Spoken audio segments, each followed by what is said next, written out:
நான் வாழணுமா சாகணுமான்னு சில வருடங்களுக்கு முன்னால என்ன தெய்வத்துக்கு ஒப்பு கொடுத்தேன். அவர் தீர்மானிக்கணும் என் குடும்பத்தை வாழ்வதை அழிவதை.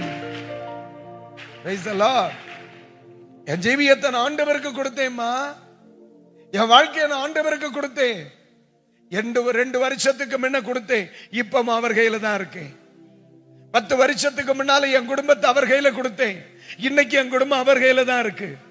இதுவரைக்கும் அந்த உள்ளங்கையை விட்டு இறங்கணும்னு நானும் நினைச்சதில்லை, இறக்கணும்னு அவரும் நினைச்சதில்லை. 15 வருஷத்துக்கு முன்னால நானும் என் வீட்டாருமோ வென்றால் கர்த்தரையே சேவிப்போன்னு என் குடும்பத்தை எடுத்து அப்பன் கையில நான் கொடுத்தேன். இன்னைக்கு வரைக்கும் இந்த தெய்வம் வேண்டான்னு நானும் நினைச்சதில்லை, இவன் எனக்கு வேண்டான்னு அவரும் நினைச்சதில்லை. நான் வாழணுமா சாகணுமான்னு அவர் தீர்மானிக்கிறா விடே. அது என் ரெஸ்பான்சிபிலிட்டி இல்ல, அது உன் ரெஸ்பான்சிபிலிட்டி இல்ல, அது பரலோகம் தீர்மானிக்கணும். அல்லேலூயா.